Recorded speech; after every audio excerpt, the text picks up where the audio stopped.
At 13, when I hit depression, it was a very, very low point where I was, losing my friends. I was fighting with my parents. I had no emotional awareness of anything. And that's what I come back to, is just the heart space and the emotional awareness that I've developed over these years. I'm 22 now, that I'm so grateful with all this healing modalities that I've been introduced to. And so, I went through a very dark path, 13, 14. 14, I was very suicidal. I attempted suicide. I attempted to attempt suicide. And that was the first time my dad really looked at me and was like, oh my gosh, are you okay? And that's what I wanted to ask you. I mean, again, you did share that at 13, having the depression and having the suicidal thoughts.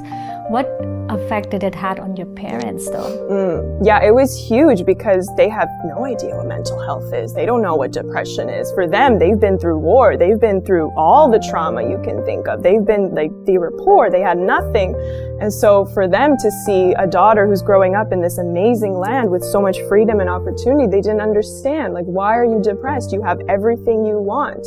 I give you everything. So they really thought I was playing a game with them. They thought I was manipulating them. They thought I was doing it to get stuff out of them. They truly did not believe for a second that I was depressed. And even to this day, it's still something it's not real. It was never real. You bring a very, very important point, especially in the culture that I am in, or you come from, or many other people that come from the culture where mental illness just does not register, that it can be a part, it's a condition. Yeah. And it does need that tender love, that care, and that attention.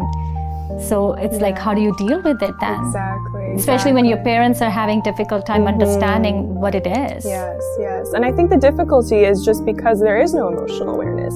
Nobody teaches you how to gain emotional intelligence, not in school, not in any society, really. Really, our society is so broken in that way, where we don't have that feminine, healing, loving energy anymore. That's where the growth really is. It's okay, stepping back into, what are my emotions? Am I allowed to process them? Am I allowed to even be emotional? I always had this impression when I was a child growing up that I'm not supposed to cry. If I cry, I'm a weak person. I remember it was very ingrained with me, especially because of my dad, just don't help someone unless they ask. It was just a very isolated, disconnected way of being. And because of that, I was very disconnected from myself and from my own emotional self. And just over the past couple of years, actually, I really realized I'm a very emotional person. Oh my gosh. So what shifted?